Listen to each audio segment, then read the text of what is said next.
Bonjour à tous et bienvenue dans les podcasts de Cryptosphère. Aujourd'hui, on est en compagnie de Léo de Knowledge Ball, une marketplace pour les créateurs de contenu. Très rapidement, est-ce que tu peux présenter Knowledge Ball? Ouais, tout à fait. Donc effectivement, Knowledge Ball, c'est une plateforme d'apprentissage d'un nouveau genre qui met en relation des créateurs de contenu éducatif, des profils contributeurs et des apprenants. Effectivement, ils se rencontrent au travers de cette marketplace. Donc les créateurs de contenu éducatif, sont à la manœuvre de la création du contenu et de la création des communautés. Les contributeurs rejoignent les communautés à des fins de participation et d'élévation de la qualité du contenu éducatif. Et les apprenants, quant à eux, profitent d'un contenu éducatif de qualité, vivant et validé et contrôlé par des experts. J'allais dire curated, mais c'est en anglais, je suis complètement nul. Je Et je déteste quand on fait des mots en anglais en plein milieu des phrases comme ça et j'en fais, c'est terrible. ouais, surtout quand on nomme l'entreprise Knowledge Ball. Ah ouais, ouais, c'était effectivement. Et dans tout ça, comment la blockchain change-t-elle Ouais. l'expérience d'apprentissage? C'est un vrai sujet la blockchain. Je ne sais pas si tu connais, ce projet, qui s'appelle, EduChain, qui est une blockchain qui est dédiée à l'éducation en ligne. Alors ils ont une thèse qui est extrêmement, intéressante et ils vont à fond dans l'application de la blockchain liée à de l'éducation liée à la blockchain et on partage, des valeurs communes. La première valeur, c'est, la maîtrise et la qualité, enfin le ownership, la possession, du contenu qui est créé et aujourd'hui un créateur de contenu éducatif, quand il délivre une formation sur internet, bah, il la possède pas à aucun moment. Mm. C'est-à-dire comme il la possède pas, il est pas capable d'en céder les droits, il est pas capable d'en céder l'exploitation et il peut pas, créer un modèle de revenu complémentaire en laissant un autre utilisateur utiliser une partie de ses droits, toucher des royalties dessus. Donc il y a énormément de cas en fait aujourd'hui qui sont pas du tout couverts, voilà, et dans le milieu de l'éducation. Il y a aussi la notion de credential, le fait qu'on puisse suivre, les progressions de Mm. chacun. OK. Bon là-dessus, j'ai déjà une bonne idée techniquement de comment ça va pouvoir se faire. Moi, je crois énormément, pour cette application-là, pour ce cas d'application-là, au Soulbound Token, donc des qui Ok. sont des NFT qui sont non transférables et qui permettent de représenter vraiment, bah, enfin, l'âme, hein, de l'apprenant en mettant son track record et pourquoi pas demain, que ce SBT soit utilisé dans d'autres plateformes, éducatives ou le présenter, carrément, d'un point de vue, professionnel. Mm. Ça pourrait être un usage, une ouverture vers des choses qui sont très, très, très palpables et très réelles. Et quel est le parcours utilisateur? Quel quel type d'utilisateurs, utilise Knowledge Ball et quel est leur parcours? Alors aujourd'hui, la plateforme est en construction. Donc les utilisateurs sont encore à venir. D'ailleurs, je profite de ce podcast pour appeler qui, est intéressé par, l'éducation en ligne et sa révolution à venir participer à la construction de ce Knowledge Ball, à venir donner votre avis, à venir partager sur votre expérience d'apprenant en ligne, de créateur de contenu et de contributeur, hein. Ces Mmh. 3 profils sont extrêmement importants et vous avez des expériences différentes. Donc c'est important qu'on puisse construire une solution qui soit, conforme à ses attentes. Moi, personnellement, je suis un grand apprenant en ligne. J'ai énormément appris, tout au long de ma vie, hein. Je commençais par des cours de PHP sur le site du Zéro, jusqu'à plus récemment, ça va être rigolo, mais une formation pour apprendre l'entrepreneuriat grâce à une formation qui s'appelle «L'Étincelle». Et en fait, systématiquement, j'ai eu un mauvais parcours utilisateur. Et quand je dis mauvais parcours utilisateur et pourquoi je te dis tout ça, c'est parce qu'après je vais répondre à ta question de qu'est-ce qu'un bon parcours Ouais. utilisateur? Un mauvais parcours utilisateur, c'est avant tout un parcours utilisateur qui est décousu. D'une part, un contenu éducatif qu'on va retrouver sur une plateforme, d'autre part, une animation communautaire qu'on va trouver sur une autre plateforme. Pas de lien entre les 2, pas de possibilité de faire référence à l'un à l'autre, pas de possibilité de lier, pas de possibilité de venir éditer dynamiquement le contenu, Mmh. éducatif. Donc en fait, vraiment une expérience pauvre du fait que les outils soient pas fédérés. Alors il existe aujourd'hui des outils sur le marché qui permettent de faire une partie des choses. School, par exemple, qui est une très bonne plateforme, pour les communautés d'apprentissage, mais qui pour moi va pas jusqu'au bout, puisque cette notion justement de profil, contributeur n'est pas assez, valorisée. Donc pour moi, une bonne expérience utilisateur, c'est avant tout une expérience utilisateur qui est tournée vers, quelque chose de fédéré et foncièrement social learning, donc de l'apprentissage communautaire, de l'apprentissage dynamique et tous les outils doivent être tournés pour que cet apprentissage dynamique et communautaire soit simple.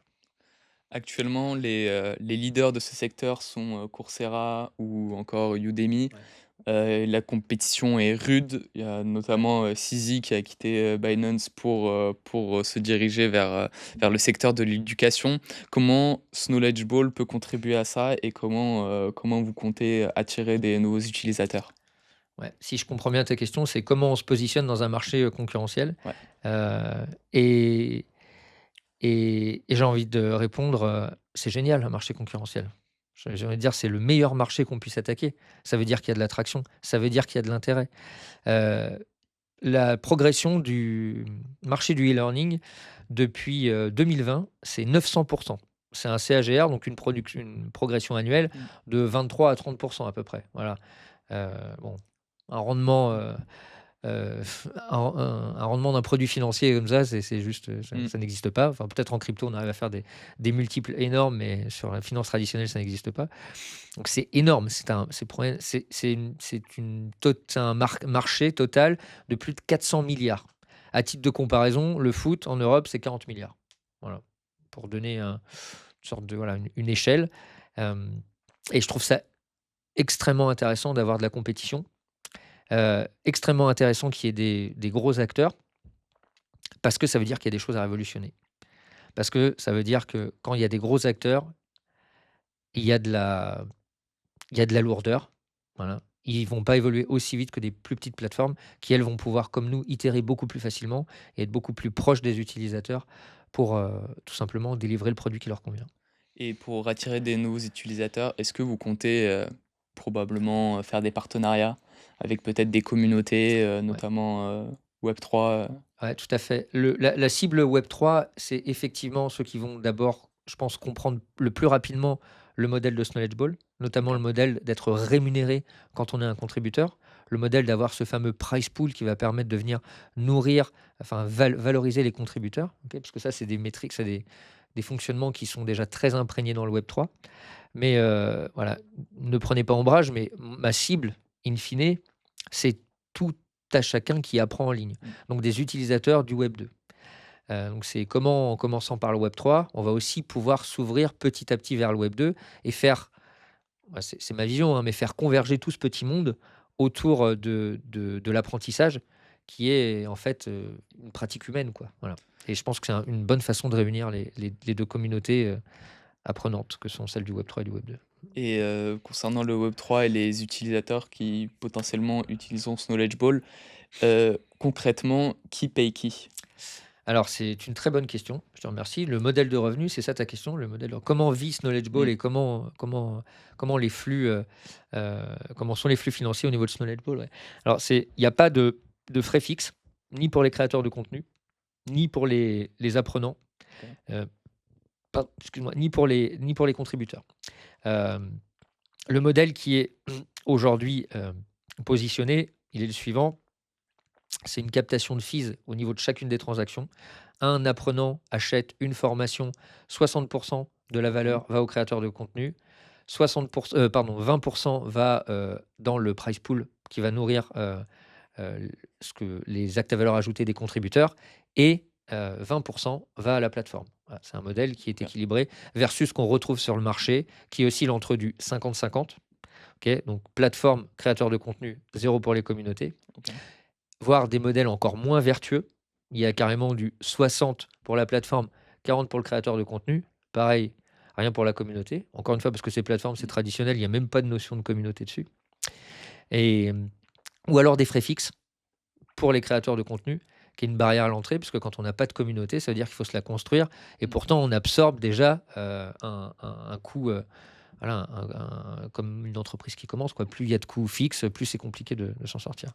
Donc là, l'idée, c'est de créer, voilà, ça nous permettre de kickstarter aussi des petits. Et en quoi consiste, la partie price pool? J'ai pas bien compris ce concept. Ouais, le price pool, il sert à valoriser, il sert à payer les contributeurs au sein des communautés. Donc un contributeur qui va rajouter du contenu dans la OK. communauté, qui va faire évoluer du contenu éducatif, dans la communauté, ou qui va demain peut-être modifier et améliorer le contenu éducatif principal. Ça, c'est des actes à valeur ajoutée, donc c'est des OK. actes qui doivent être rémunérés, et pour garantir qu'il y ait de la qualité, les autres contributeurs vont devoir se prononcer sur cette qualité OK. pour que l'information soit ajoutée. Donc le vote ou plutôt la relecture, c'est un acte à valeur ajoutée, c'est valorisé, c'est payé.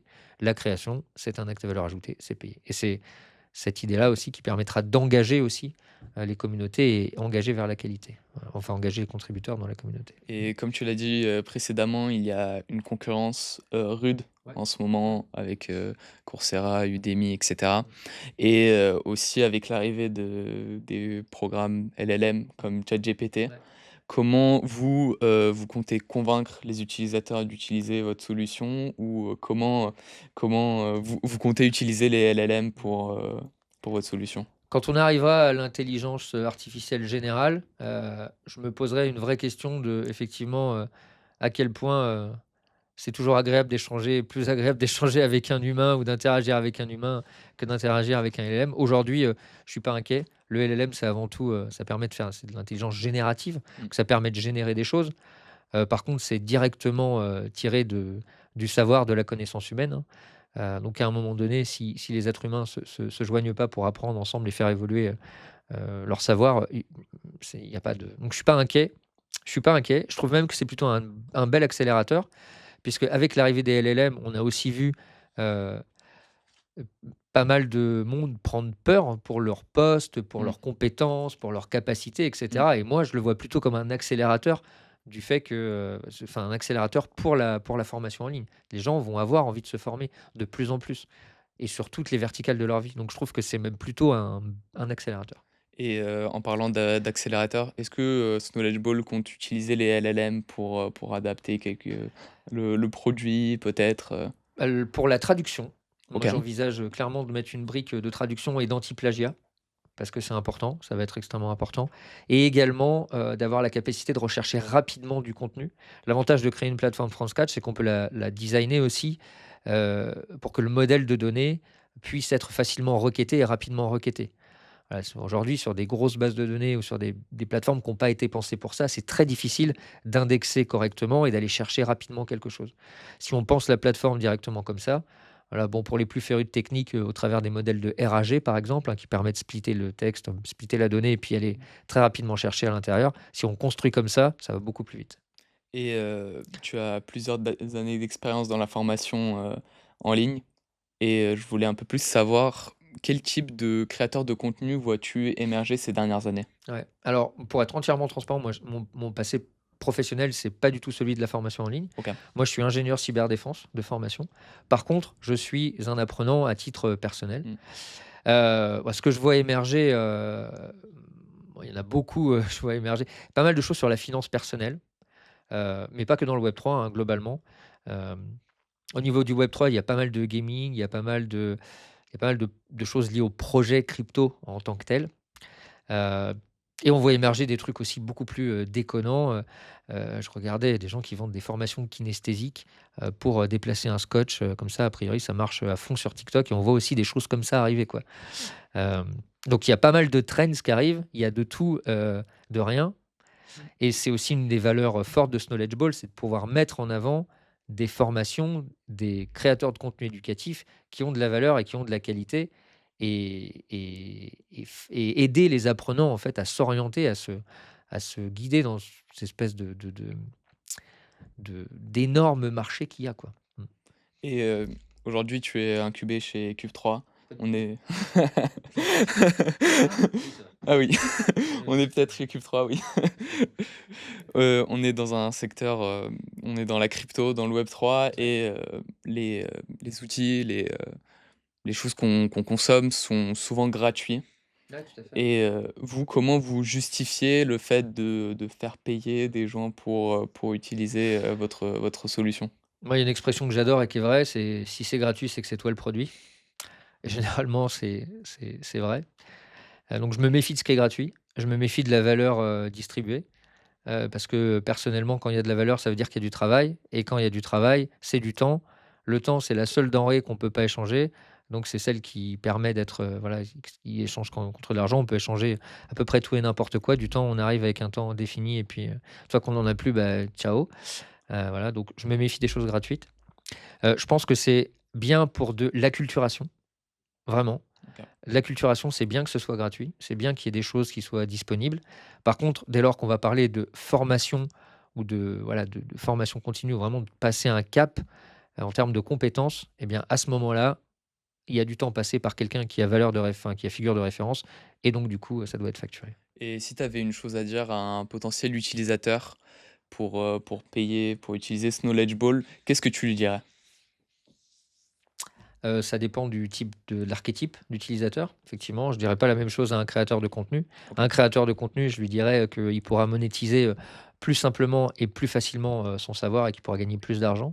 À un contributeur, je lui dirais qu'il pourra participer à la vie d'une communauté sans avoir à la manager, tout en gagnant de l'argent. Et à un apprenant, je lui dirais que tout simplement, il peut faire confiance en ce Knowledge Ball parce qu'il va tomber sur des communautés dynamiques et à valeur ajoutée, de qualité, et qui trouvera simplement, ce dont il a besoin sur la plateforme.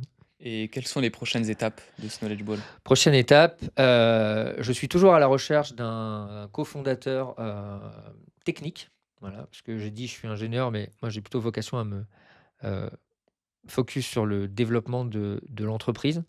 Donc je cherche quelqu'un voilà, qui techniquement, peut, peut porter, une partie du développement dans un premier temps, et derrière qui pourra gérer des équipes potentiellement si ça se développe bien. Objectif très fort pour, aussi profiter de la trend dans laquelle, enfin dans Mmh. la vague dans laquelle on est maintenant, c'est d'avoir un MVP, disponible, courant, 1er trimestre, 2025. Voilà. OK. Voilà, il y a déjà un prototype qui est disponible, mais ça reste quelque chose pas animé, quoi. Du coup, voilà, c'est vrai que pour aller tester le marché, pour aller tester avec les utilisateurs, il faut ce fameux MVP, c'est extrêmement important. Et puis après faire grossir, voilà, faire grossir Et le projet. et comment vois-tu, ce Knowledge Ball dans 3 ans? Est-ce que tu as un monde idéal? Je vais plutôt te répondre autre chose. Je vais te dire, il y a 3 ans, j'étais salarié d'une grosse boîte, OK. dans laquelle j'ai travaillé pendant 13 ans, dans laquelle je suis rentré à 21 ans, pour ne pas la citer, vous les connaissez, c'est un gros carré, d'une couleur, entre le rouge et le jaune, je crois. Il me semble, je suis pas très bon en couleurs, voilà. Donc si tu m'avais posé la question il y a 3 ans, j'aurais été incapable de te répondre. Aujourd'hui, je serais chez Cube 3 Mmh. en train de défendre un projet, comme ça qui me tient à cœur. Donc je peux pas te répondre où ce sera dans 3 ans, ça serait bien mentir. Mmh.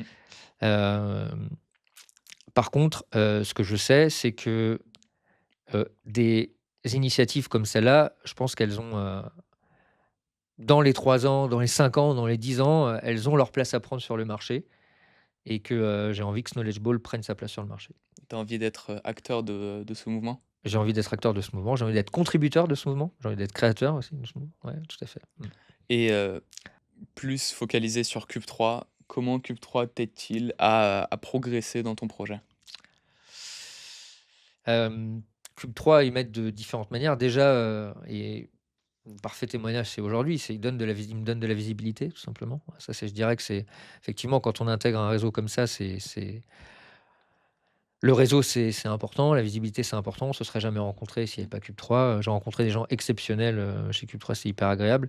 On a, le fait de se sentir, moi, je me suis lancé seul dans mon projet, et à un moment donné, je me suis senti très seul.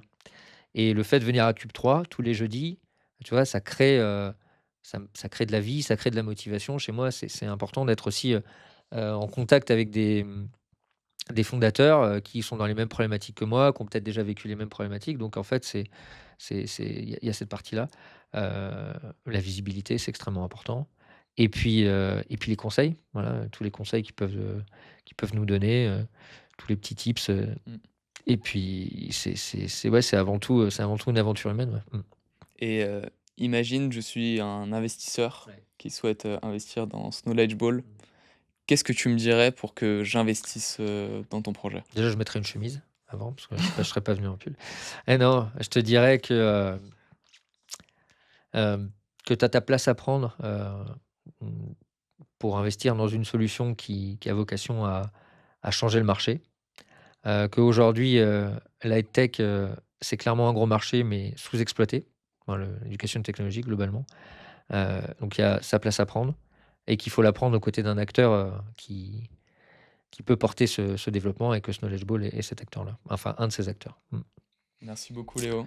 Merci Maxime. C'était un très bon épisode et on se retrouve pour un prochain épisode des podcasts Cryptosphère. À bientôt.